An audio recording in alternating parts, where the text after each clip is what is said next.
Hello dear students, कैसे हैं आप सब। आई होप आप सब बहुत अच्छे होंगे, आपकी फैमिली में भी सब लोग बहुत अच्छे होंगे। मोस्ट इंपॉर्टेंट आज का ये वीडियो होने वाला है हर एक बीएससी नर्सिंग एस्पिरेंट के लिए, हर एक उस बच्चे के लिए जो कि बीएससी नर्सिंग कर रहा है, हर एक उस बच्चे के लिए जो कि बीएससी नर्सिंग करना चाहता है या फिर इस साल एडमिशन लेने वाला है।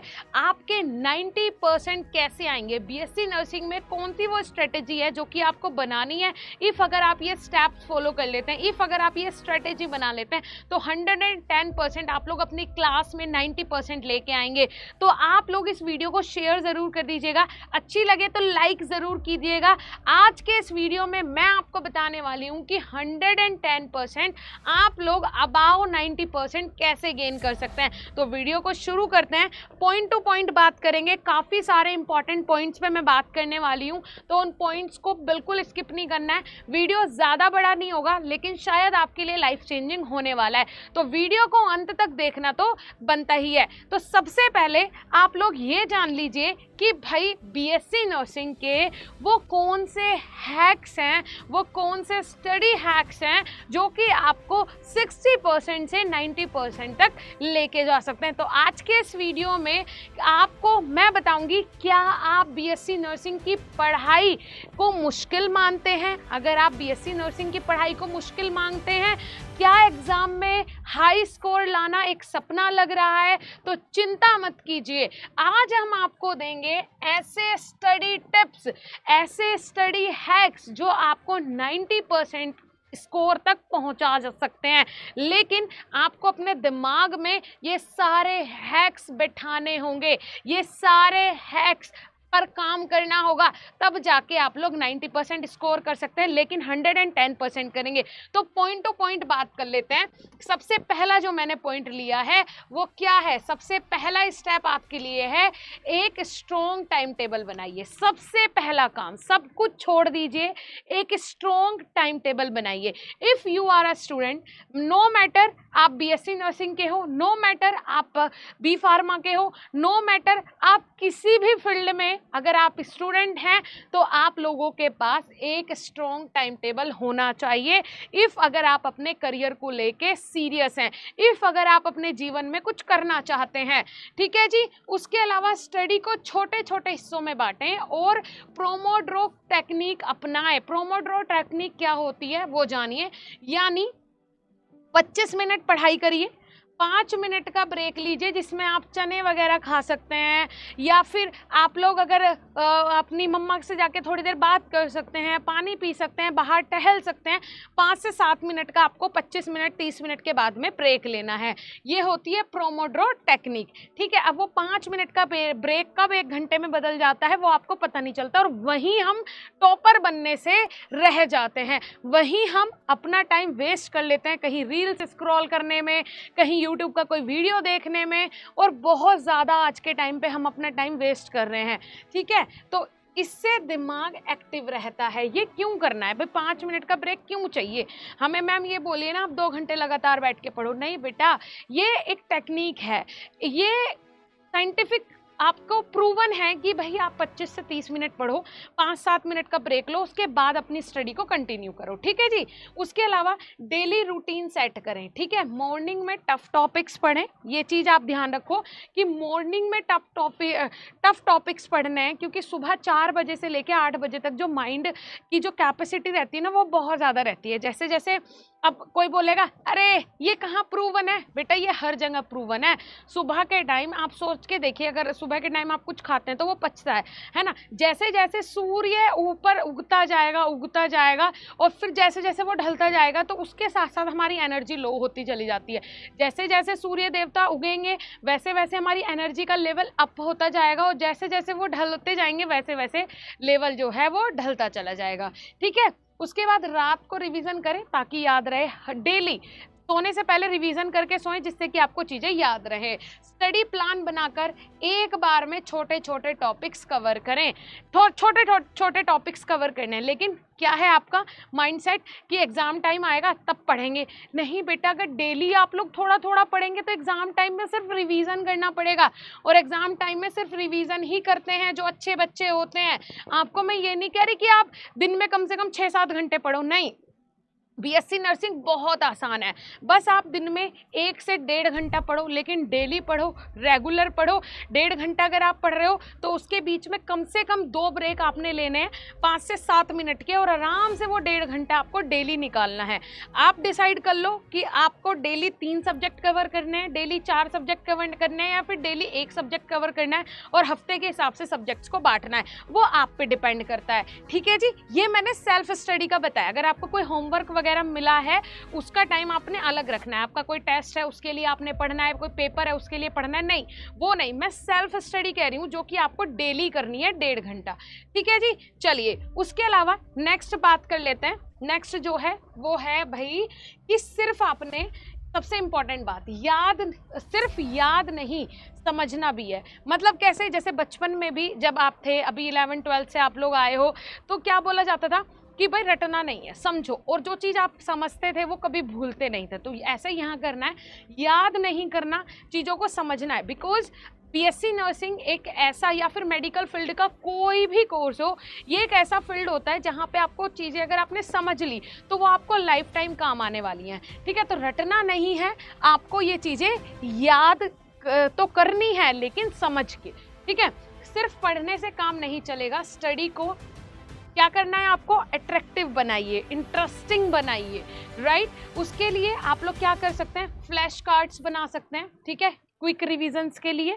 ठीक है, जैसे कि आपने एक चैप्टर है उसमें से कुछ कुछ टॉपिक्स ले लिए, कुछ कुछ पॉइंट्स ले लिए जो बहुत इंपॉर्टेंट है, जो लास्ट टाइम पे आए थे, और जब टीचर आपको क्लास में पढ़ाते हैं तो वो भी बताते हैं कि बेटा ये वाला टॉपिक इंपॉर्टेंट है, इसको मार्क कर लेना, ये एग्जाम में पूछा जा सकता है।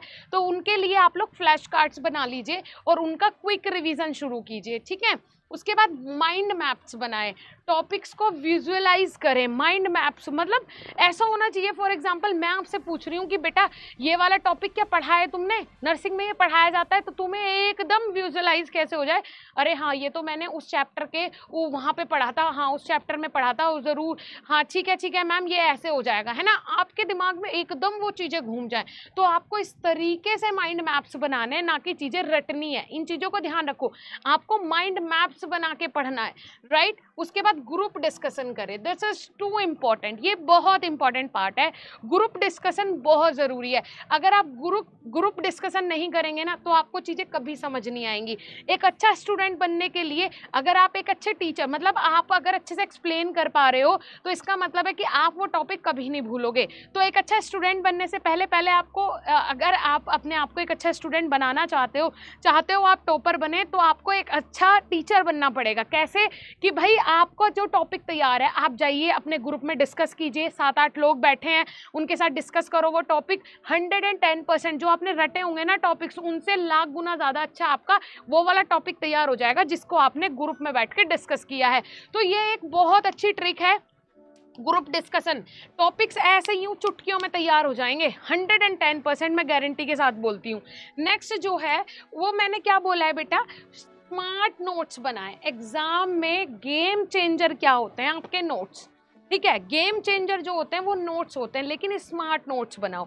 ऐसा नहीं, जैसे मैंने ये पीपीटी क्रिएट की है आप लोगों के लिए, मेरे दिमाग में जो चीज़ें आई कि भाई ये होना चाहिए तो बच्चे इसको ऐसे अच्छा कर लेंगे, तो मैंने ये क्रिएट की। लेकिन कहीं ऐसा है कि बहुत ज़्यादा मैंने भरा हुआ है, लिखा हुआ है, अरे बेटा ये करना था वो करना, नहीं ना। लेकिन स्मार्टली इसको बनाया गया है, पॉइंट टू पॉइंट मैंने चीज़ें डाली हैं। बट ये पॉइंट्स ऐसे हैं कि एक बार मैं बोलूँ सिर्फ एक लाइन में आपको सारी चीज़ें समझ में आ जा रही हैं। तो ऐसे ही आपने स्मार्ट नोट्स बनाने हैं। कैसे स्मार्ट नोट बनाना सीखें।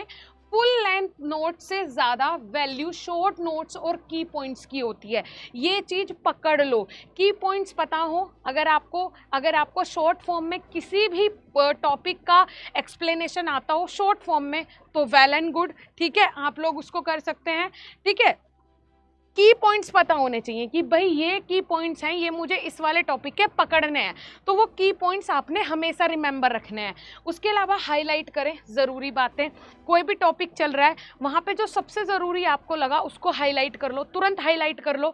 जब आप बुक रीड कर रहे हो कुछ भी पॉइंट अगर आपको लगा तो उसको हाईलाइट कर लो, जो आपको लग रहा है इंपॉर्टेंट है और इस टॉपिक का जो पूरा का पूरा सोल्यूशन है वो इसके इर्द गिर्द घूम रहा है, उसको तुरंत हाईलाइट करो।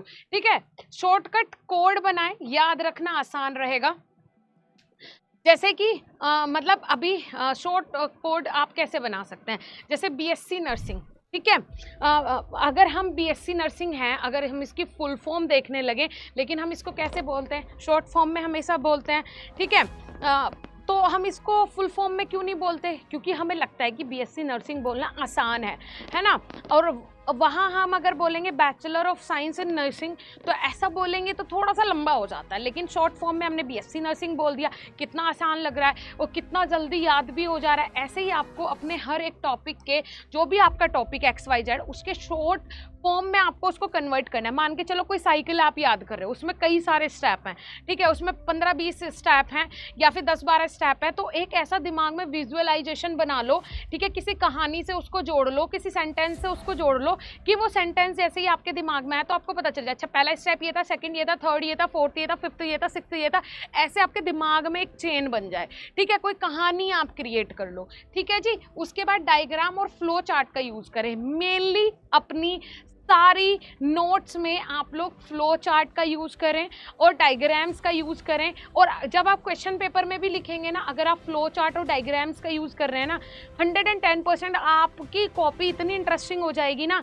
आपकी मार्कशीट मतलब इतने अच्छे मार्क्स मिलने हैं आपने कि मैं उसको एक्सप्लेन नहीं कर सकती, ठीक है। आंसर शीट को इतना सुंदर डेकोरेट कर दो डायग्राम्स और फ्लो चार्ट से कि टीचर जो है ना वो एकदम आप पे फिदा हो जाए कि भाई ये बच्चे के तो नंबर कटने ही कटने नहीं है। तो कैसे नहीं आएंगे 90%, 100% आएंगे कि स्टूडेंट के हाथ में होता है। जैसे कहते हैं ना भगत के वश में है भगवान, वैसे ही आप लोगों के वश में होता है टीचर। अगर एक स्टूडेंट टीचर को पसंद आ जाए ना, तो आहा हा क्या ही टीचर फिर उसको प्रेम करता है, कैसे उसके भविष्य के बारे में अपने से ज़्यादा सोचने लगता है। क्यों? क्योंकि आपके अंदर वो क्वालिटी है, कि स्टूडेंट के अंदर वो क्वालिटी होती है कि वो 90% गेन करें। ऐसे स्टूडेंट कितने सारे हैं जो 95, 98% आराम से गेन करते हैं, वो भी तो स्टूडेंट है ना, लेकिन उनके अंदर क्वालिटी है, वो आपको भी अपने अंदर बिल्ड करनी है, ठीक है जी। चलिए, उसके अलावा मोस्ट जो इम्पोर्टेंट है, पास्ट पेपर और मॉक टेस्ट, भाई ये सबसे ज़्यादा महत्वपूर्ण है। मैं सही में बता रही हूँ, अगर आप किसी भी एग्ज़ाम की तैयारी कर रहे हो ना, अगर आपने पास्ट पेपर सॉल्व कर लिए, तो ये मान के चलो पास्ट अगर आपने 5 साल के पेपर सॉल्व कर लिए ना, और आपको उसमें लग रहा है कि हर एक में आपने अच्छे से 80%, 85% आपके हर पेपर में आ गए हैं, तो बस आपको 1% और मेहनत करने की देर है और आप 90% तक पहुँच जाओगे। अगर आपके वहाँ 85% भी आ रहे हैं ना, 110% आप 90% गेन करोगे, ये मेरी गारंटी है। लेकिन अगर पिछले 5 साल के पेपरों में आपके 60 और 70% आ रहे हैं, तो आप इस बार भी 60-70% ही लाओगे, इससे ज़्यादा नहीं ला सकते। जब पिछले 5 साल के नहीं सॉल्व कर पा रहे, तो अब की बार का कैसे करोगे? तो ये चीज़ ध्यान रखनी है कि previous year question paper solve करो, जिससे कि आपको अपना लेवल पता चल सके, एक्चुअली में पता चल सके कि आपकी तैयारी क्या है, आपकी प्रिपरेशन कितनी है, वो पता चलेगी जब आप लास्ट ईयर के पेपर सॉल्व करोगे, मॉक्स लगाओगे, ठीक है जी। अगर आप 90% से ऊपर स्कोर करना चाहते हैं, तो पास्ट पेपर और मॉक टेस्ट देना कभी ना भूलें, ये चीज़ याद रखें। इसमें कुछ पॉइंट्स मैंने लिए हैं, पिछले 5 सालों के क्वेश्चन पेपर सॉल्व करें, ऑलरेडी मैं आपको बता चुकी हूँ। मॉक टेस्ट देकर टाइम मैनेजमेंट सीखें, भाई मॉक टेस्ट दें और उससे टाइम मैनेजमेंट होगा आपका, कि भाई 3 घंटे का पेपर है और आपने एक मॉक लगाया, 3 घंटे में मैं कर पा रहा हूँ या नहीं कर पा रहा हूँ, मेरे कुछ क्वेश्चन छूट जा रहे हैं, तो मुझे अपनी स्पीड बढ़ानी है, मुझे अपनी राइटिंग पे फोकस करना है, ये सारी चीज़ें आप लोग कर सकते हैं। सेल्फ इवैल्यूएशन करें, वीक एरियाज को सुधारें, जैसे मैंने अभी आपको बताया सेल्फ इवैल्यूएशन बहुत ज़रूरी है। मान के चलो हमने मॉक दिया, हमें पता चला कि भाई 3 घंटे में तो मैं पेपर ही नहीं कर पा रहा हूँ यार, 3 क्वेश्चन मेरे छूट गए, जहाँ से मुझे कम से कम 15 से 20 नंबर मिलने वाले थे, अब मैं क्या करूँ? तो ये आपके वीक पॉइंट हैं। अगर आपकी राइटिंग अच्छी नहीं आ रही है, अगर आपको लग रहा है कि आप फ्लो चार्ट और डायग्राम्स अच्छे से नहीं बना पा रहे हैं, तो ये आपके वीक पॉइंट्स हैं, इन पर आपने काम करना है। जब आप खुद को इवेल्युएट करोगे तभी ना इन पर काम कर पाओगे। प्रैक्टिस ही सक्सेस की कुंजी है, ये सबसे बड़ा मूल मंत्र है, practice makes the man perfect. Practice करोगे तो सक्सेस 110% मिलेगी, इसमें कोई भी दो राय नहीं है। चाहे नर्सिंग हो या फिर दुनिया का कोई भी फील्ड हो, एज अ स्टूडेंट आज मैंने जो आपको टिप्स दिए ना, किसी भी फील्ड में ले जाना इन टिप्स को, 110% काम करेंगी और बस यही काम करती हैं, ठीक है। उसके अलावा एक सबसे इंपॉर्टेंट बात आ जाती है भाई, जिसका ध्यान आपने हमेशा रखना है, हेल्थ एंड माइंडसेट सफलता की चाबी है। भाई ये तो सच्चाई है, हेल्थ और माइंडसेट। माइंडसेट से हम बीमार होते हैं, ठीक है। हमें लग रहा है हमें फियर है, ठीक है, हमें ठंड से, हमें पानी से फियर है, ठीक है, और हमें कोई कहे कि आपको राफ्टिंग करने जाना है, तो फियर में बुखार चढ़ जाएगा, होगा कि नहीं होगा, फीवर हो जाएगा। क्यों? क्योंकि वो माइंडसेट है कि मेरे को उससे डर लगता है, मुझे पानी से बहुत डर लगता है और मेरे को पानी में ही ले जाया जा रहा है, मैं तो मर जाऊंगा, तो बुखार पहले ही चढ़ जाएगा। तो ये माइंडसेट से हम बीमार किस कारण हो रहे हैं? अपने माइंडसेट से हो रहे हैं। तो माइंडसेट बहुत जरूरी है। मैंने माइंडसेट बना लिया, 90% चाहिए तो वो आएंगे, वो कैसे भी हो आएंगे, लेकिन माइंडसेट बनाना पड़ेगा, सिर्फ बोलने के लिए नहीं, वो माइंड में बैठाना पड़ेगा कि मेरे को एनी हाउ कैसे भी 90% गेन करने हैं, ठीक है, तो वो आएंगे। तो माइंडसेट पे काम करना और हेल्थ पे काम करना बेहद ज़रूरी है अगर आपने अच्छा स्कोर करना है। उसके लिए पढ़ाई के साथ साथ अपनी सेहत और माइंडसेट का ध्यान रखें, अच्छा खाना पीना खाएं, ब्रेन को एक्टिव रखना है, मेडिटेशन करना है कंसंट्रेशन के लिए, जिससे कि आपका कंसंट्रेशन पावर बढ़ जाए, सुबह वॉक करनी है, रात को खाना खाने के बाद वॉक करनी है, सोने से पहले रिवीजन करना है और टाइम से सोना है, टाइम से उठना है, थोड़ा सा मेडिटेट कर लेंगे, ध्यान कर लेंगे तो उससे कंसंट्रेशन पावर बढ़ जाएगी। उसके बाद एक्सरसाइज करेंगे जिससे कि दिमाग और शरीर आपका एकदम फ्रेश रह सके। Healthy body plus strong mind, 100% आप लोग 90% के अबाव गेन करेंगे। इस फॉर्मूले को याद रखें, healthy body strong mind is equal to 90% guaranteed आप लोग 90% गेन करेंगे। तो ये फॉर्मूला जो है ना, ये लाइफ में उतार लो हर चीज के लिए, ये सिर्फ पढ़ाई के लिए नहीं, हर एक सिचुएशन के लिए, हर एक काम के लिए। अगर ये फॉर्मूला आपने यूज कर लिया ना, 110% आप लोग कुछ बेहतर अपनी लाइफ में कर जाओगे, कुछ बहुत अच्छा कर जाओगे, ठीक है जी। तो मेरे हिसाब से आज मैंने आपको जो स्टडी हैक्स बताए हैं बीएससी नर्सिंग में 90% लाने के लिए, ये स्टडी हैक्स बहुत कारागार हैं। सिर्फ इन पे काम करो, 110% अबाउ 90% आप लोग गेन करेंगे। कोई नहीं रोक सकता, दुनिया की कोई ताकत नहीं रोक सकती। और सबसे महत्वपूर्ण बात कि हम आप लोगों के लिए इस तरीके की वीडियोस लेके आते हैं, तो चैनल को सब्सक्राइब करना बनता है, वीडियो को लाइक कर दीजिए, शेयर ज़रूर कर दीजिए, बिकॉज आपका एक शेयर हमारे लिए बहुत महत्वपूर्ण है। हमें टेलीग्राम पे जाके फॉलो कीजिए, इंस्टाग्राम पे जाके फॉलो कीजिए, फेसबुक पे जाके फॉलो कीजिए, सभी सोशल मीडिया हैंडल्स हमारे आप लोगों के लिए तैयार हैं। और जल्दी ही हमारा ऐप भी बीएसपी साइंस के नाम से प्ले स्टोर पे आने वाला है, जहां हम आपको ऐसे ही हिंदी और इंग्लिश में पूरी बीएससी नर्सिंग की तैयारी करवाएंगे, वो भी परफेक्ट टीचर्स के साथ, डिजिटल बोर्ड के साथ। तो जाइए फटाफट से चैनल को सब्सक्राइब कर लीजिए, और अगर प्ले स्टोर पे ऐप आ गया हो तो उसको डाउनलोड भी ज़रूर कर लीजिए। Thank you so much.